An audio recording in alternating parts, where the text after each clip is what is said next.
안녕하세요. 까치살모입니다. 오늘은 우리나라의 20mm 발칸을 대체하는 차기 대공포 사업에 대해서 이야기할 건데요. 그 전에 앞서서 저번 영상에서 제가 필리핀이 우리 KF-21 블록원을 구매할 가능성이 높다고 하니까 필리핀은 대한미사일을 탑재하지 않으면 절대로 사지 않을 거라는 분들이 있었는데요. 죄송하지만 그럼 한 가지만 물어보죠. 그럼 전투기에 대한미사일만 달려있으면 중국 해군을 격침시킬 수 있나요? 생각을 해보세요. 당장 중국 해군을 어떻게 찾고 어떻게 대한미사일을 유도할 건데요?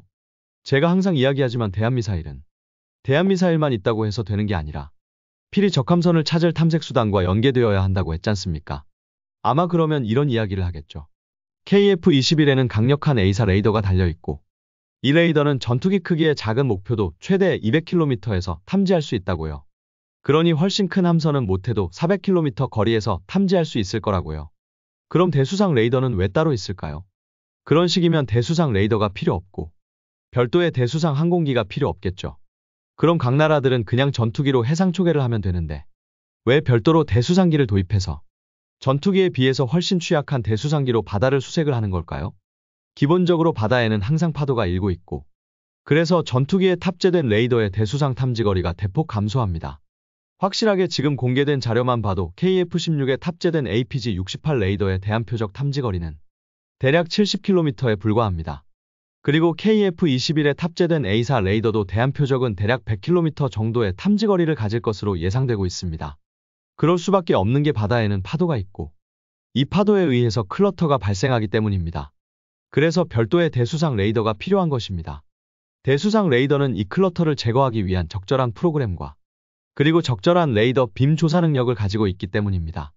그래서 우리나라 공군도 절대로 전투기 혼자서 대함 공격 임무를 수행하지 않고 항상 대잠 초계기와 협동해서 대함 공격 임무를 수행하게 됩니다. 그런데 아시겠지만 중국 공군은 강력한 장거리 공대공 미사일을 운용하고 있고 함선들도 이런 대잠 초계기의 접근을 차단하기 위해서 장거리 함대공 미사일을 운용한다는 점입니다. 당장 우리나라 해군만 해도 일찍이 KDX-2 사업에서 이순신급 구축함에 허접한 레이더를 달았음에도 무리하게 장거리 함대공 미사일인 SM-2를 장착한 이유가 바로 SM-2를 통해서 적 대수상기의 접근을 장거리에서 차단하기 위해서입니다.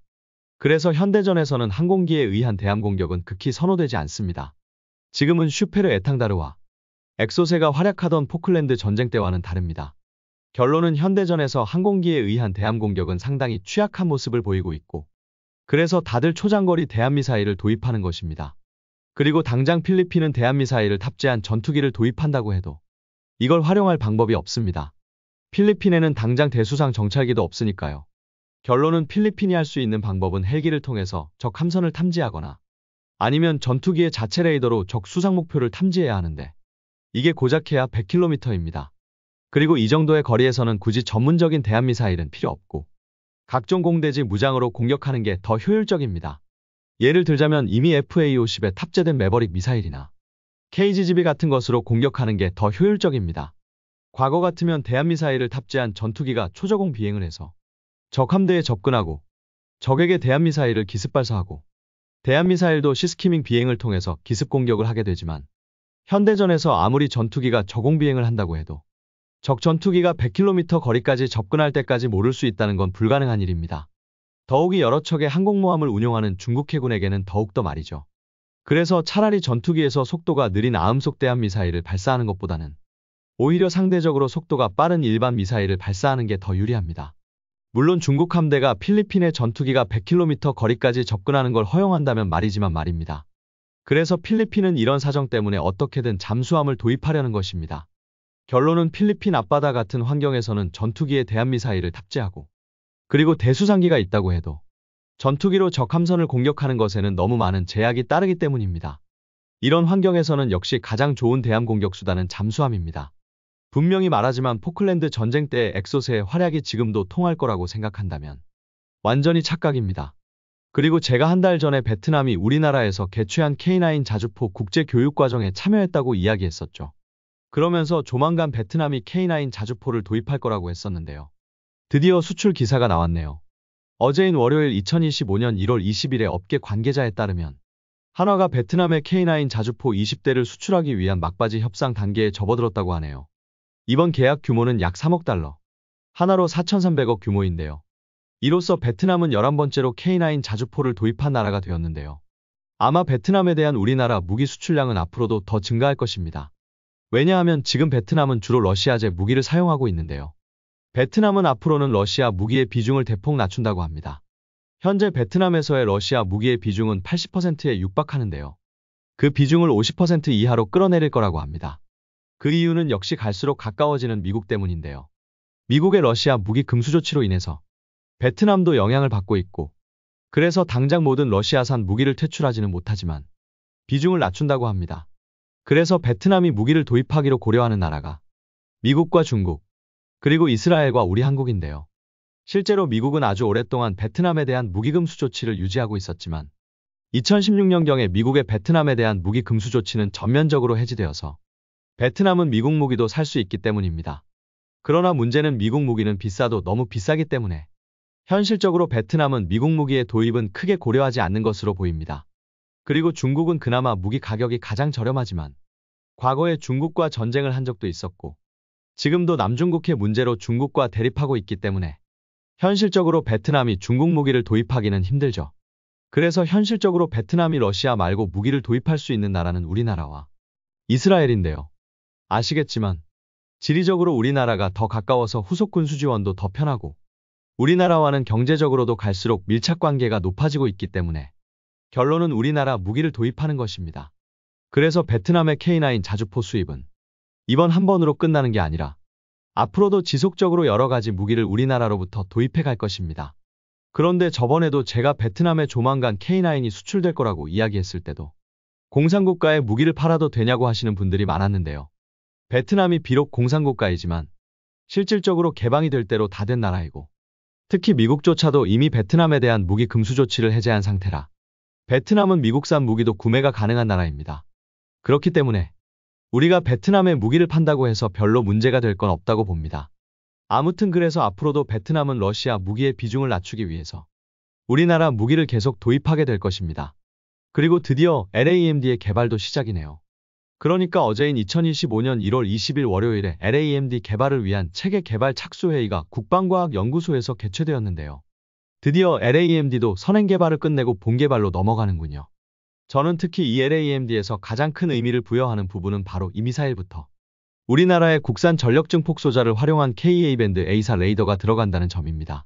앞으로 우리나라의 미사일에는 전부 국산 전력 증폭 소자를 탑재한 KA-밴드 A사 레이더가 들어가고 그 시작이 바로 LAMD인데요. 그래서 저는 이 사업이 특히 중요하다고 생각을 합니다. 참고로 과거에는 천공3부터 국산 KA-밴드 시커가 들어간다고 했으나 지금은 KA-밴드 시커의 개발이 앞당겨져서 LAMD부터 들어간다고 합니다. 그리고 마지막으로 오늘 가장 중점적으로 하려는 이야기는 우리나라의 차기 대공포 이야기입니다. 여러분도 알겠지만 우리나라는 지금 20mm 견인식 발칸을 대체할 차기 대공포 사업을 하고 있고 얼마 전에 저는 한화의 40mm 노봉의 육상형이 개발에 들어갔다고 이야기를 했는데요. 그런데 최근에 또 재미있는 이야기가 나왔습니다. 바로 LIG가 개발 중인 CIWS2의 육상형도 개발한다는 이야기가 나왔습니다. 그럼 두 가지를 전부 다 개발한다는 것이냐고 했을 때 네, 두 가지를 다 개발한다네요. 우선 40mm 무인 대공포부터 이야기하면 이 대공포는 2022년에 있었던 북한 무인기 침투 사건 당시 북한 무인기 중에서 일부가 서북도서 지역을 통해서 침투하고 탈출했기 때문에 해병대의 요청으로서 시작된 사업입니다. 해병대는 그 당시 서북도서에 배치되어 있는 코브라 헬기 등을 동원해서 요격을 시도했지만 단 한 발의 명중탄도 기록하지 못했으며 당연히 지상의 20mm 발칸은 아예 추적하지도 못했죠. 그래서 해병대는 20mm 발칸의 빠른 교체를 위해서 신속시범 사업으로 40mm 대공포를 개발하기로 합니다. 그 중에서도 신속연구개발 사업을 통해서 이 사업을 하게 되는데요. 신속연구개발 사업이라는 건 이미 민간에 있는 기술을 활용해서 2년 안에 시제품을 완성하고 6개월에 걸쳐서 군에서 시범 운용을 해보는 사업입니다. 그래서 40mm 대공포는 작년인 2024년부터 개발에 들어갔기 때문에 대략 2026년이면 완성이 되는 것입니다. 아주 빠른 개발인데요. 그 대신 이런 빠른 개발을 위해서는 아예 없는 신기술을 개발할 수는 없고 말 그대로 이미 존재하는 기술만으로 개발되는 사업입니다. 그래서 한화에서는 과거 인도를 위해서 개발하던 견인식 40mm 대공포를 바탕으로 개발을 하는 것이고 사용되는 탄도 새로운 탄을 2년 안에 개발해서 테스트까지 하는 게 불가능하기 때문에 K21 장갑차의 복합 기능탄인 K236탄을 활용한다고 하죠. 그래서 저는 당연히 이 40mm 대공포가 20mm 발칸을 전부 대체하는 줄 알았습니다. 그런데 일요일인 1월 19일 방사청이 국회 국방위의 유영원 의원에게 제출한 자료에 따르면 지상형 CIWS-2도 개발한다고 합니다. 지상형 CIWS-2는 2026년 통합소요 검토 요청서를 제출하고 신속소요 전력으로 지정을 해서 도입하겠다는 것입니다. 그래서 결론은 우리 군은 20mm 발칸을 대체하기 위해서 40mm 대공포와 지상형 CIWS-2를 전부 도입하겠다고 합니다. 참고로 전에 제가 CIWS-2에 전방 확산탄을 적용한다고 했었는데요. 이 사업도 올해부터 개발에 들어갑니다. 올해인 2025년에 신속시범 사업으로 개발에 들어가서 2026년에 개발을 완료한다고 합니다. 한마디로 개발에 1년밖에 걸리지 않는 것입니다. 그게 가능한 이유는 이미 풍산에서는 우리의 30mm 비호와 천호를 위해서 30mm 전방 확산탄을 개발한 상태이기 때문에 이걸 거의 그대로 CIWS용으로 변경하면 되기 때문에 빠른 개발이 가능한 것으로 보이고요.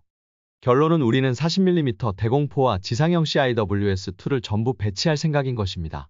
물론 성능적으로는 지상형 CIWS-2가 압도적으로 성능이 높습니다. 그러나 문제는 CIWS-2는 지상 모델은 한 대에 300억에 달하고 그에 반해서 40mm 대공포는 4개의 대공포로 이루어진 하나의 시스템 가격이 150억에 불과해서 두 시스템의 가격 차가 몇 배가 납니다. 더욱이 방어 면적으로 따지면 하나의 시스템이 150억인 40mm 대공포는 4개의 대공포로 구성되기 때문에 CIWS-2에 비해서 몇 배에 달하는 방어 면적을 가지고요. 그래서 분명 성능적으로는 CIWS-2가 우수하지만 가성비로는 40mm 대공포가 우수합니다. 그래서 저번에도 많은 분들이 두 가지 장비를 전부 도입하면 안 되냐는 이야기를 하기도 했었는데요. 우리 군은 정말 두 가지를 다 도입할 생각인 것 같습니다.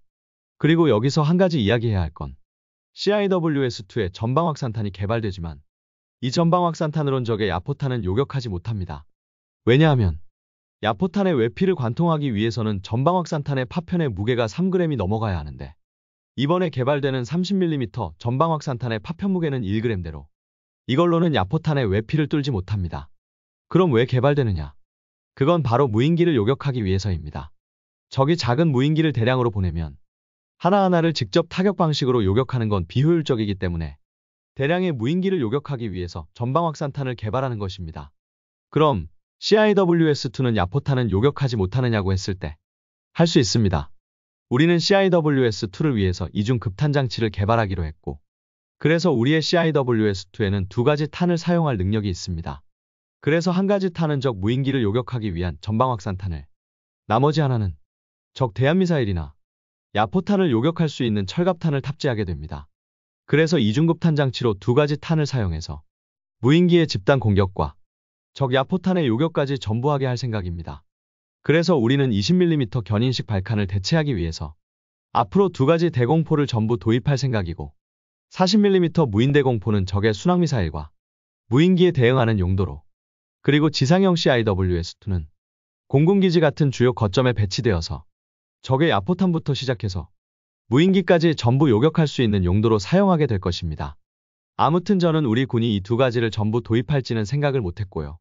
그래서 드디어 우리 군에도 적의 야포탄을 요격할 수 있는 실험이 가능한 대공포가 드디어 도입되게 됩니다. 물론 당장은 공군기지 같은 주요 거점 방어용으로만 사용되겠지만요. 그러나 제 생각으로는 40mm 무인 대공포도 전방 확산탄을 적용하게 되면 40mm 대공포로도 적의 야포탄을 요격할 수 있을 거라고 생각을 하고 우선 해병대의 신속도입 요청에 의해서 2년 만에 개발되는 것이니 지금은 전방 확산탄을 적용하는 게 힘들겠지만 차후에는 개량을 통해서 전방 확산탄을 적용해서 40mm 대공포로도 적의 야포탄을 요격할 수 있게 될 거라고 생각을 합니다. 아무튼 이 두 가지를 전부 개발할지는 저도 몰랐는데요. 두 가지를 전부 개발한다니 저도 놀랐습니다. 어떤가요, 여러분? 여러분이 보기에는 이 두 가지를 전부 개발하는 게 옳다고 보시나요? 이상 영상 봐주셔서 감사합니다.